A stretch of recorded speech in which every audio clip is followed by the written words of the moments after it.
Question 8. The quadratic equation of this, where c is a positive integer, has no real roots. No real roots means our discriminant, b square minus 4ac, will be lesser than 0.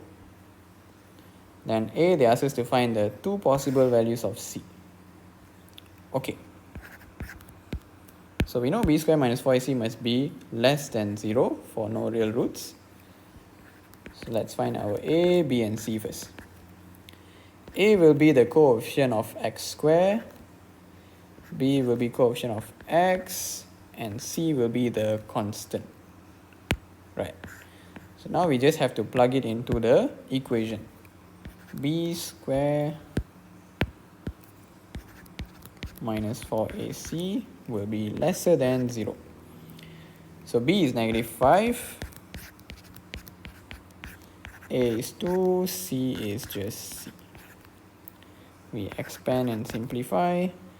-4 times 2 times c is -8c. So from here, we bring the -8c over this side. 25 is 8c, less than 8c. Then 8 we bring here becomes divide. So c is more than 25 over 8. Okay, let's change this to decimals so that we get the rough idea. 25 divided by 8 is 3.125. So if c is more than 3.125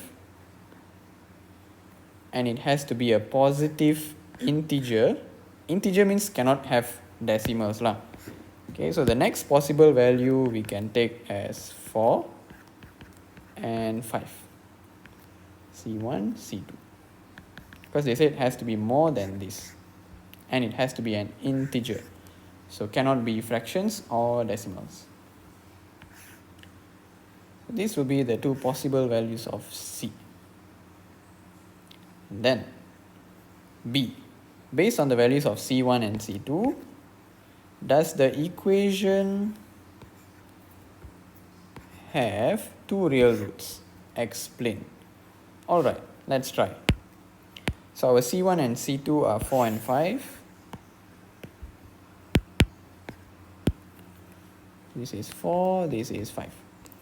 So our equation is now 2x squared minus 5x plus 1 over 2, 4 plus 5. Right, then this one we try to expand and simplify.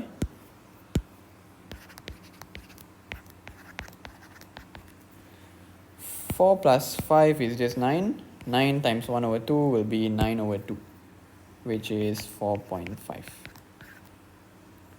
Okay, now we check whether they have two real roots or not. So to check, we have to find our discriminant, b squared minus 4ac. So b squared minus 4ac.